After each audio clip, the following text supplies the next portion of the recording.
Hello, hello, lovely people of both LinkedIn and YouTube. So, guys, if you want to watch the replay and you don't want to scroll through my newsfeed, you can always go to YouTube, find me there, Micha Matlierski, Field Coach, and you can watch all of those replays on YouTube as well. And also, all the past interviews are all there. Happy Monday, everybody. I hope everybody had nice Christmas holidays thingy if you're celebrating that. And before I go into too much random rambling, today we have an amazing guest, Jeffrey. And Jeffrey, welcome to the show. And please introduce yourself a little bit to the audience. Absolutely. Thank you very much for having me. I'm looking forward to talking to everybody and be part of the show. I am an executive coach, a peak performance coach. I come from a background in corporate sales and advertising business, and I got to a level of my own peak performance and my own burnout, and really started to learn a lot about how to navigate that level of success mixed with anxiety and really how to ground into your body. From there, I went into to acting and to coaching and relaying the information that I had and some of the gifts that I had. And I'm working with successful entrepreneurs and top performers in corporate America, helping them really get to a place where they can make clear decisions about where they're going with their business in a way that also impacts their personal life. So the work that I do is multidimensional and holistic. Perfect.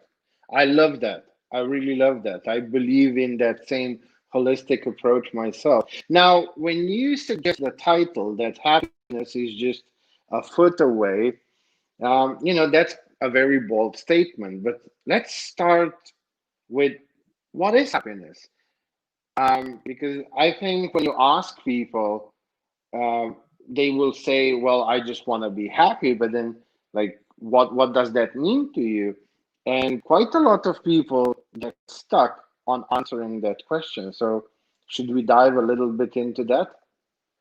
I think we should. It's really interesting. I had a client one time who was in a state of distress, and I was talking about joy and how the work that I do, it's transformational.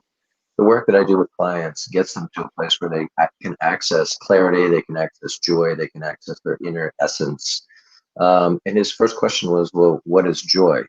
Because and joy and happiness really are internal, but we've been taught through our culture and through people outside is this is what happiness looks like. This is what it feels like. This is what it is. And it looks like a car. It looks like this kind of life. It looks like these things. And it really comes from within. And that's what I was talking about when I say happiness is a foot away. It's really the difference between your head and your heart. Happiness is in your heart. It's not in your head. If you're looking for happiness based on something you think you should do, you will always be chasing something that is consistently elusive to you.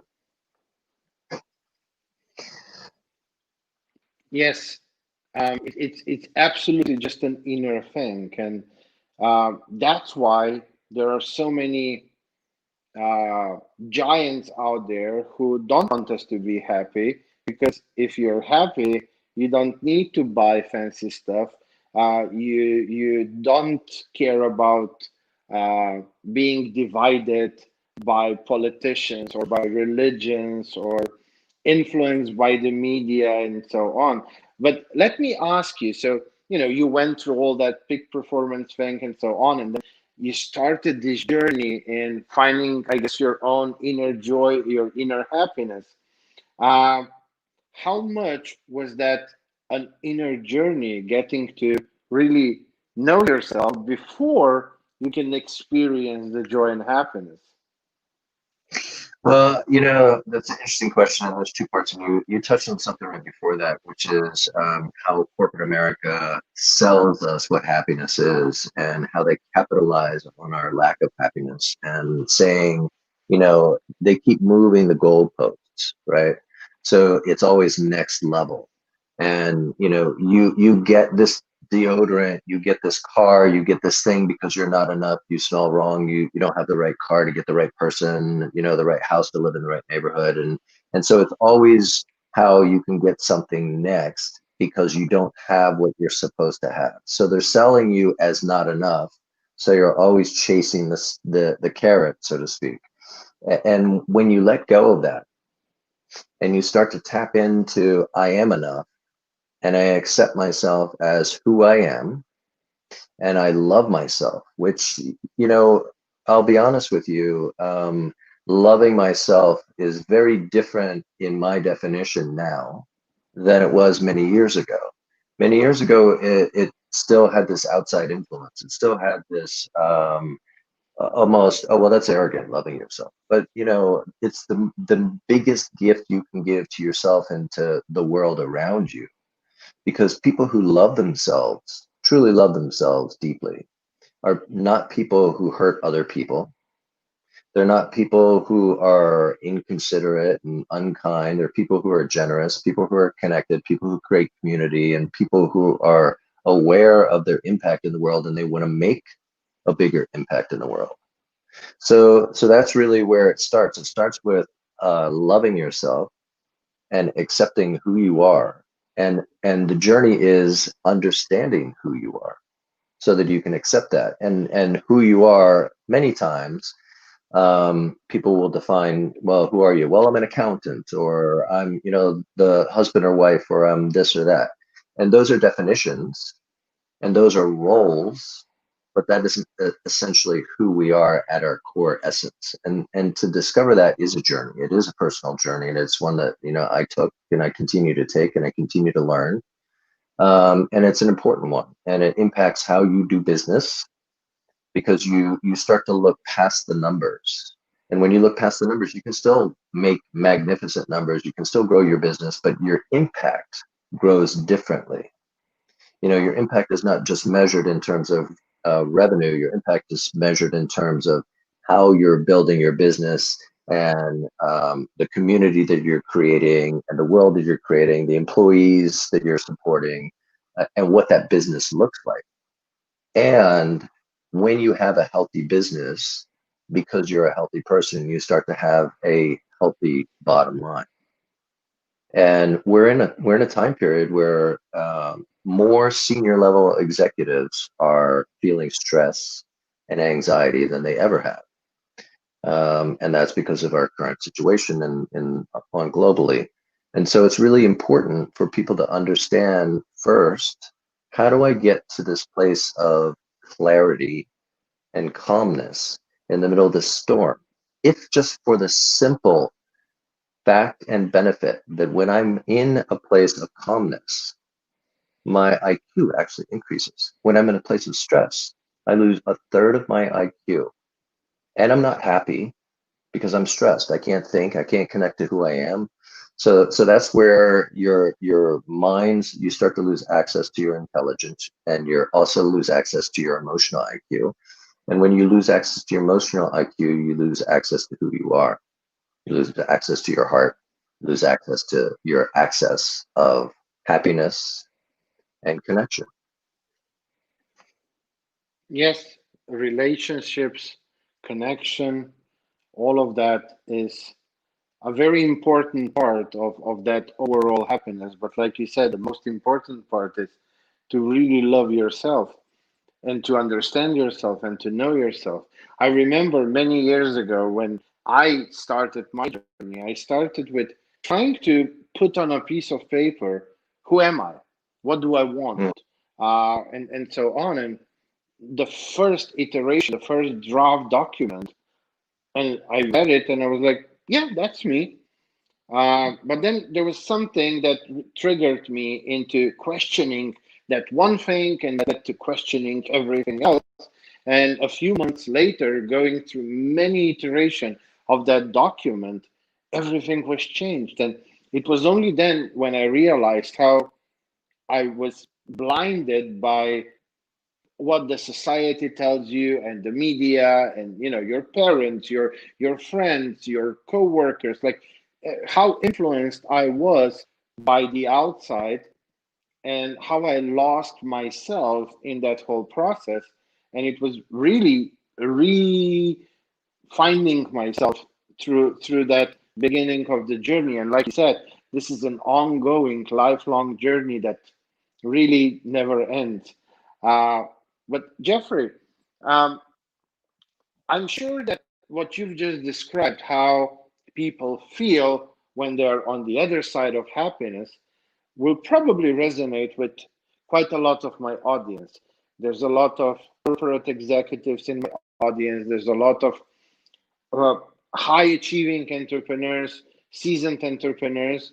But when I talk to them, you see that the spark is missing. You know, there's no spark in the eye. There's no heart in how they talk about things. So I'm sure they will resonate that. But let's take them through the journey a little bit. What are some steps that they should do, that they can do? Maybe just using this, Christmas to New Year this week, where they might not be working and maybe they have a bit more free time. What are some of the things that they can do before they decide, well, maybe I can just reach out to Jeffrey and see how he can help me? But let's give them some ideas and some idea of what that journey would look like.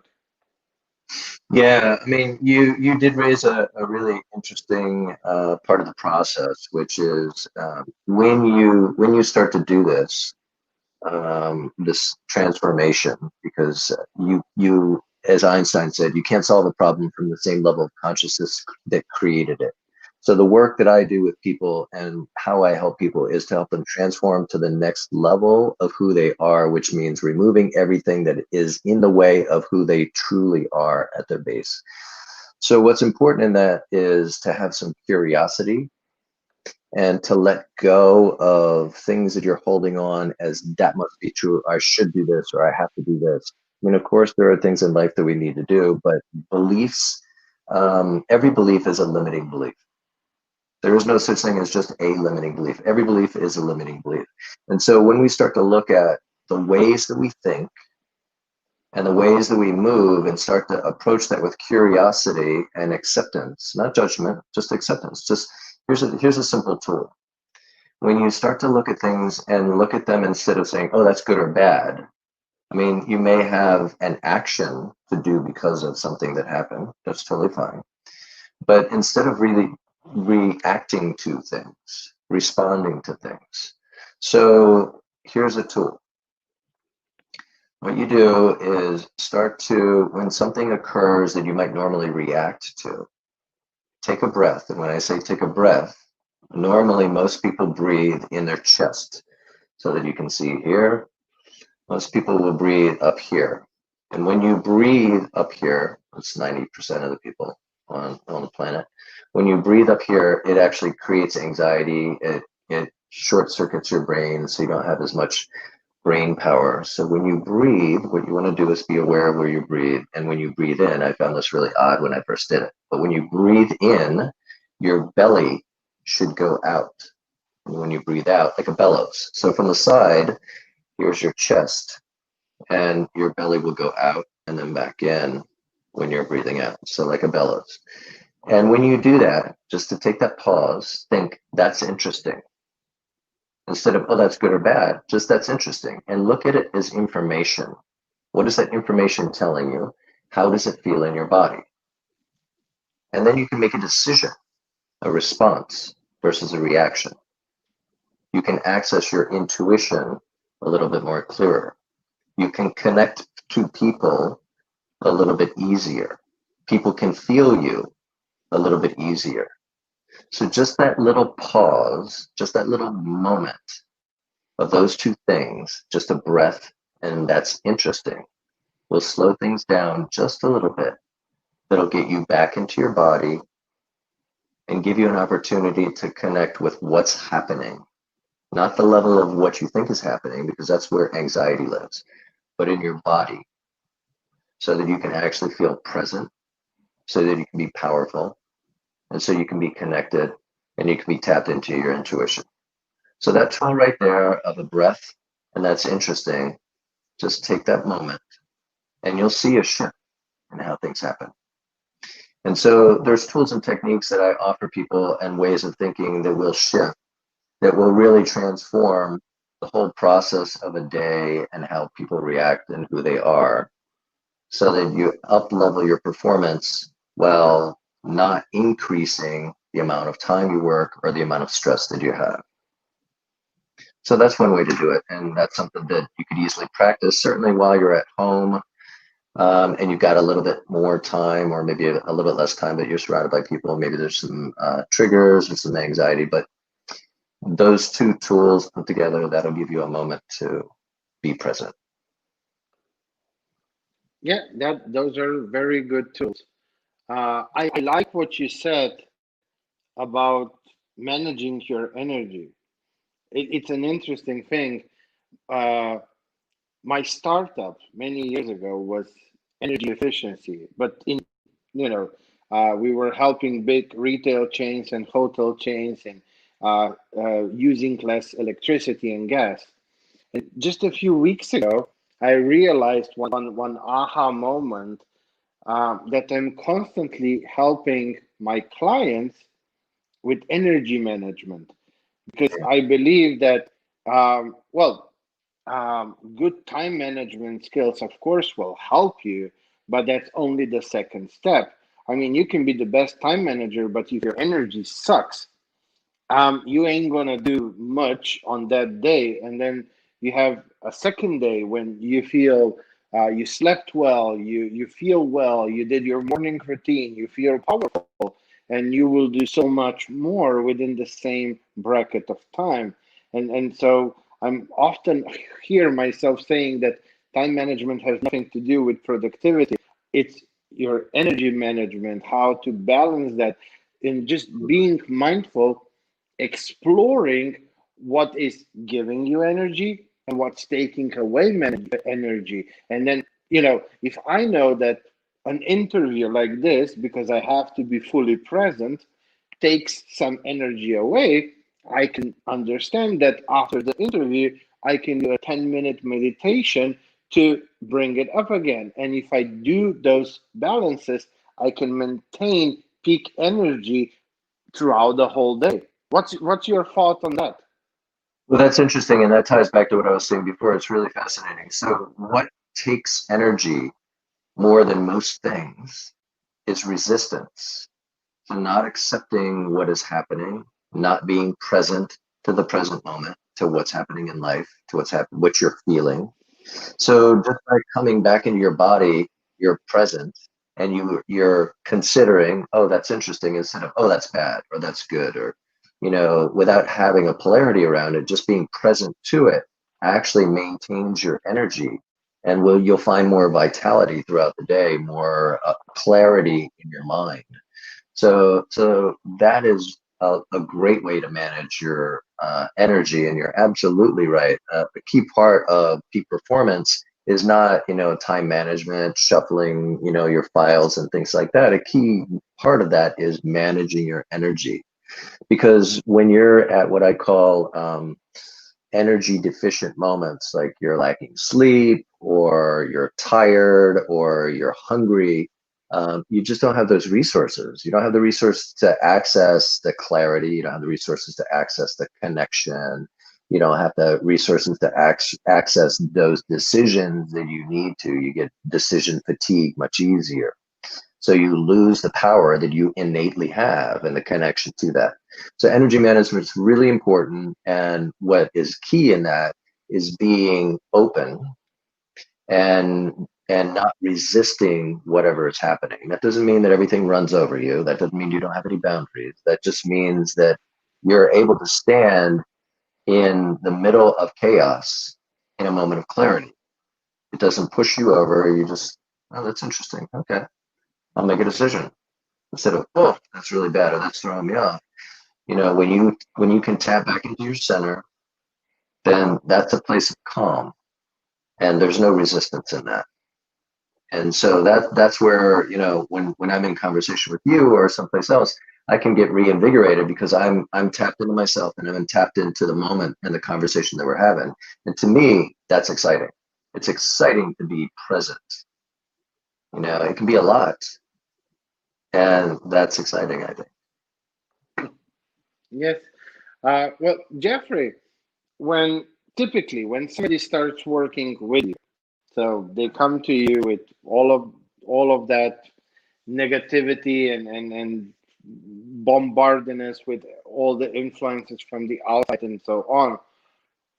What would you say is like, like the typical time frame to really do some significant transformation?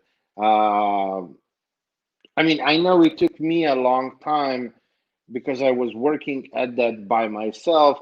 That was before Facebook groups and coaches here and there and so on. So my main resource were books, and learning from books takes a bit longer because you have to go through quite a few of them and so on, and balancing your life alongside. So it was quite a journey, a long journey. But now when I help my clients, of course, they achieve those results much faster. But what is a typical time frame to see significant changes?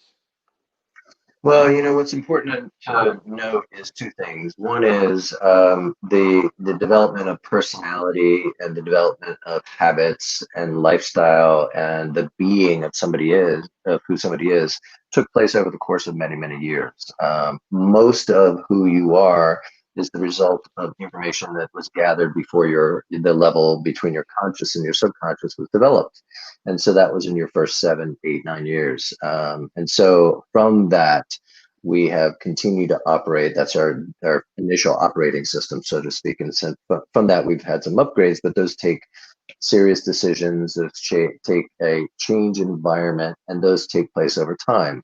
And so, what I do is I work with people on changing their environment, which is changing diet, our connection to our body, and how our body moves. So the relationship to the body changes, the relationship to thoughts and emotions change. We work on that. So this is, you can start to see this is not something that happens overnight, and it's super powerful.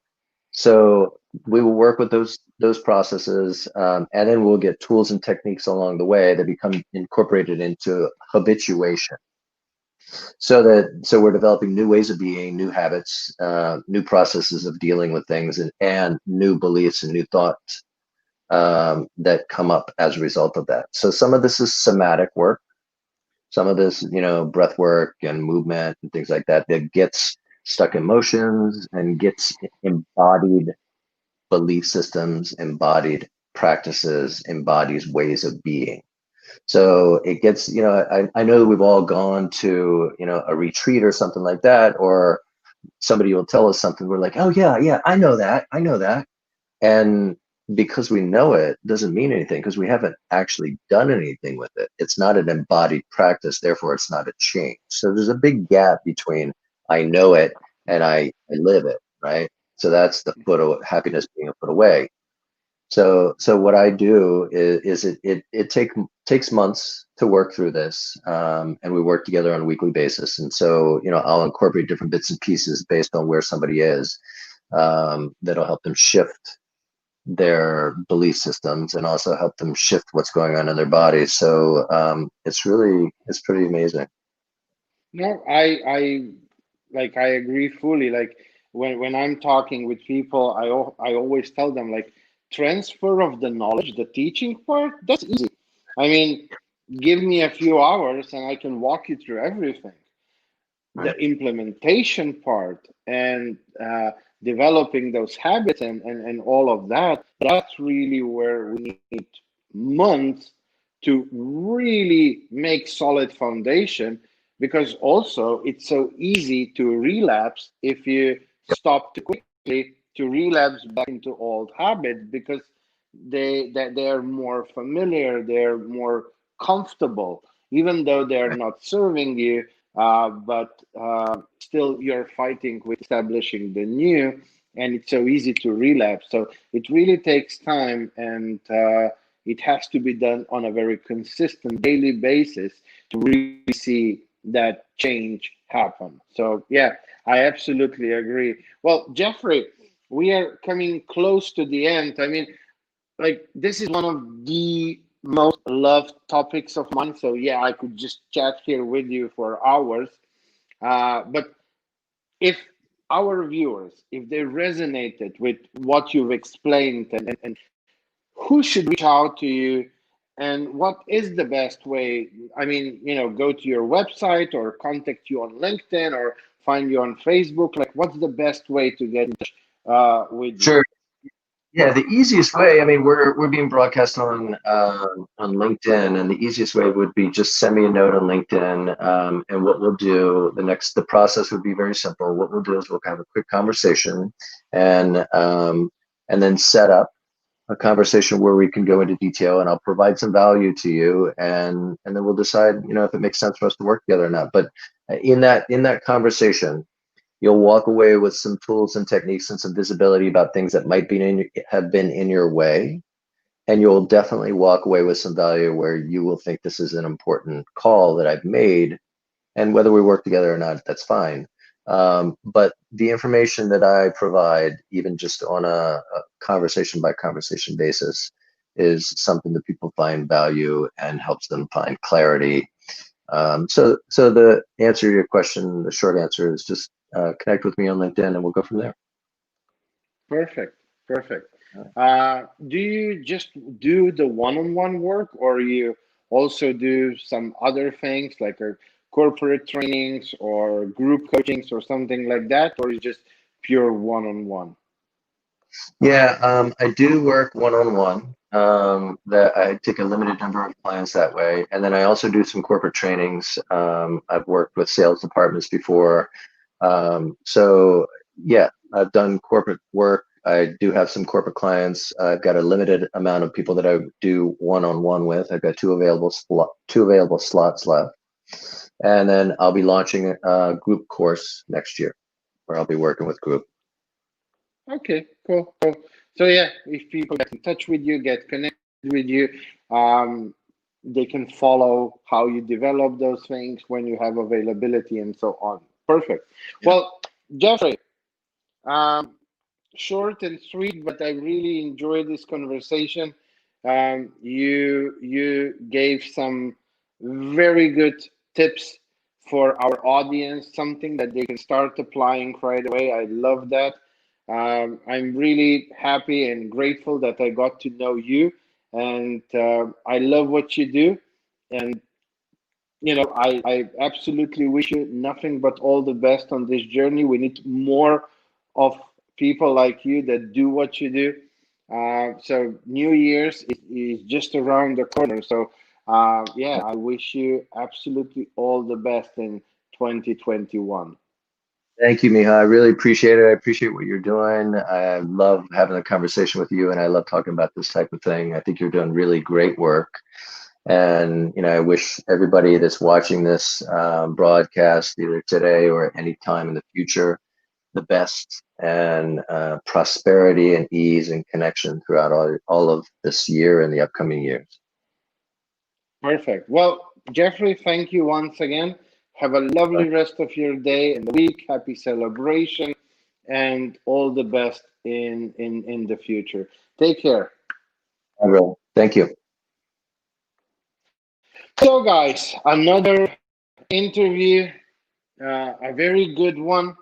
I love Jeffrey. We met a few months ago and we connected like this. We both are super passionate about very similar topics. So he brought some really good facts to the table. So just go back, watch the replay if you're watching this live, or rewatch the replay, make some notes, reach out to Jeffrey. He will be more than happy, as he mentioned, to have a chat with you and see how maybe he can be of service to you. Um, Holidays are here, they were here, they are here. So I wish everybody a happy celebration of the new year. I hope you can be as surrounded as possible with your loved ones because of the whole Rona thing. I hope everybody's safe and healthy. And I hope you are really enjoying this holiday time. I hope you have a lot of time away from work, a lot of time to spend with your loved ones. Uh, Next Monday, we're back with another interview, so we are not stopping.